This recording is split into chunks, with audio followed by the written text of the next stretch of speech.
Hello and welcome to Art Snacks.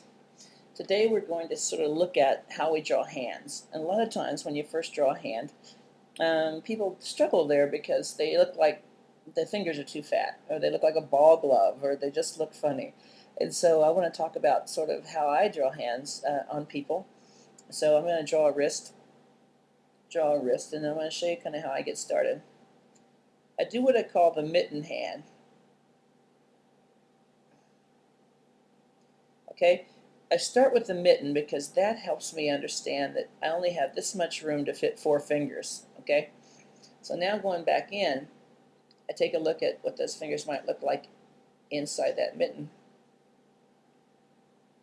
Remembering that the fingers are longer till we get to this finger. Okay, and the thumb, well, it's sort of different.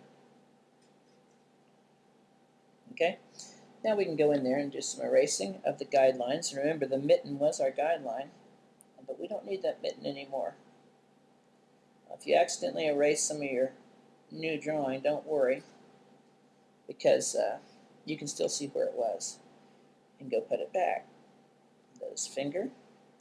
There's things about fingers you need to know. You know their fingers have joints, right? That's where they bend. So if there's a place on the finger where it's going to be a little fatter, it's going to be here, here, here, and here. Okay? Each finger has a fingernail.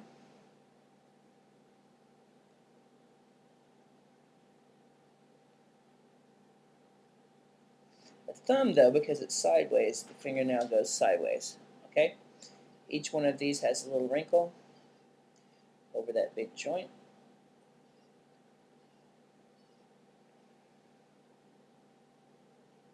Okay?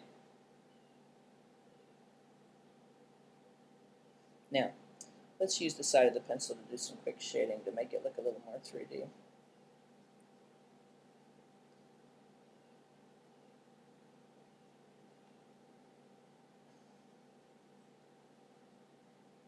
Now, we kind of got to draw hands a lot to get where they look natural.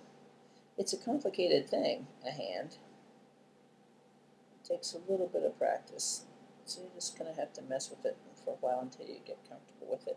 But you can kind of see the gist. Practice mitten first, then kind of break the mitten into fingers. And shading fingernails, we're going to look closer in another episode and just draw one finger. See you next time.